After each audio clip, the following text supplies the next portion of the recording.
Hi everyone. As you all know, my name's Charlie. My presentation today is going to be Go Mobilize, Lessons from GM Crop Protests for Pausing AI. So I have already lost with Richard's era bingo. Okay. So I came into this project with the vague question, what should we do about AI? And there's been lots of media coverage of AI recently, talking about arms races, geopolitical competition. And I think this leads to the logical conclusion that we should continue with the broad approach to AI governance that's existing. Today I'm going to be talking about an alternative approach, which is, as we can see from these pictures, protests. And there's lots of protests I could look at, and we have limited time. I looked at 7 examples. Don't worry about this table. We can come back to it if you like. The shortened version is, I could look at geoengineering, but I think AI is driven more by firms rather than academia now. Nuclear weapons, I think this is a plausible scenario for the future where governments are more involved in AI. Fossil fuels, another plausible scenario in the future where AI is very embedded in the economy, but not less relevant for now. So I think the 3 examples that are most relevant are nuclear power, CFCs, and GMOs. I chose GMOs because there's been no warning shots yet from GMOs, unlike with Fukushima, say, or this discovery of the ozone hole, which are a lot less visible signs of harm now. And so, what in the world happened in Europe with GM crops? The first thing that I'd like to point out, I'm going to talk this through in 3 stages. Public opinion crashing, national policy changes, and EU policy changes. So the first and probably most interesting finding that I came across is that public opinion changed really quickly, upwards of 30 percentage points in Greece. And then next, there were national policy changes, natural bans on GMOs, and demands for this sort of harmonized, strict regulation in Europe by 5 European countries. And this resulted in strict EU regulation, a de facto moratorium on new approvals, most importantly for the AI problem, salad dressing being labeled. And eventually this has led to a lot less GM crops being planted in Europe, even now. So let's go stage by stage. Why did this happen? Public opinion is changing. A key factor in this is trigger events. Monsanto exporting Roundup-ready soybeans to Europe in 1996. The Dolly the sheep thing, I don't know if it's a thing, discovery maybe, and the BSC food crisis in 1997. And in addition to these trigger events, there are a bunch of protests, crop slashing, blocking of ships, and other protests at the World Economic Forum and other things like that. And how did these protests change media attention? Well, the first thing is that both the quantity and controversy of media attention changed very quickly. And then how did that change, feed into public perceptions? There's 2 main mechanisms for media attention to public opinions. There's the quantity of media hypothesis, which suggests that in Europe, the tone of media coverage was similar to America, but there was just a lot more of it, and that made people more skeptical. But there was also this cultivation where readers of newspapers started to align more with what their newspapers said about GM crops. And both of these factors we sort of call the social amplification of risk. And how much impact does process have on media and public opinions? It's difficult to know. Historians emphasize trigger events, but I think what's important to note is that these trigger events to do with I don't know, Dolly the sheep aren't really related to GM crops, but protesters were very important for connecting these 2 things in people's minds. So that's the stage, summary of stage 1 of public opinions. And then why did this feed into unilateral policy changes? I think important factors were decentralization, the fact that national governments were able to ban certain GMOs, the presence of elite allies in national governments, green parties in power in France and Germany, and the fact that policymakers were responsive to them. And less important factors, yes. I should also mention, I did some surveys of historians. This is one part where my views start to diverge from the historians I surveyed. I think that these 3 factors of consumer preferences, Monsanto lacking sort of a home court advantage in Europe, and vested interest, I think all 3 are less important. I'm not going to have time to talk about the first 2, but I think the third one is interesting to note. I don't think these bans on GMOs can really readily be explained by protectionism because Europe just imported GMOs from elsewhere And the biotech lobby was actually strongly in favor of GMOs. So I don't think that third explanation is very, very good. So summary of like the second stage, I'm going to have to skip through this. And why this result in EU-wide changes. I think a big factor is like there's a need for harmonization in the EU.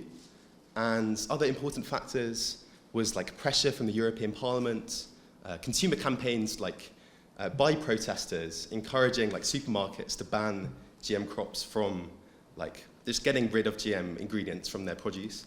And these California effects where firms face like a very like different regulatory environment in different countries. So just decided to go like with the strictest and decide that they were happy to label GM products across all European countries, even if it was just mandated by a few. And so another complex diagram. Can't quite match the climate fellows, but I'm doing my best. So I think now getting to the more interesting bits, the implications for AI activists now. We're seeing these burgeoning AI protest movements. One of my theories of change was how should they be acting? What should their strategies be? Because there's lots of confusion. I think the first one is to focus on media tone. What we've seen recently is like a spike in media attention. That's on the right. But yet, most perceptions of AI are largely positive. We don't have much good longitudinal surveys on AI that I know of, on like public perceptions. But the best we've got is like people's tweets, and they're largely positive. So this suggests that like this media quantity hypothesis, just like the more you hear about a new technology, the more skeptical you are. I think this factor is being outweighed by other things. Like people are sort of just following the positive tone of AI media coverage. And this corroborates with some recent research that's been done by the Existential Risk Observatory. Once people read about like AI X risk in like media articles, they want a pause more. And more implications for activists, like developing very salient messaging. A lot of the GMO protesters were focused on like identifying the cause of the problem. And I think AI activists have been less willing to do this so far. And another important reason is to ally with the AI ethics community, although this is difficult because there's lots of public disagreements. The GM protest had a very broad coalition of people who are united around the same aims, like environmentalists, farmers, consumer groups. So this is a strong reason that AI activists should be reaching out to their AI ethics community. And another one that I think is more uncertain is more aggressive tactics and the radical flank effect. I think there's some evidence that this was in play for GM crop protests with crop slashings, and there wasn't too much backlash against this.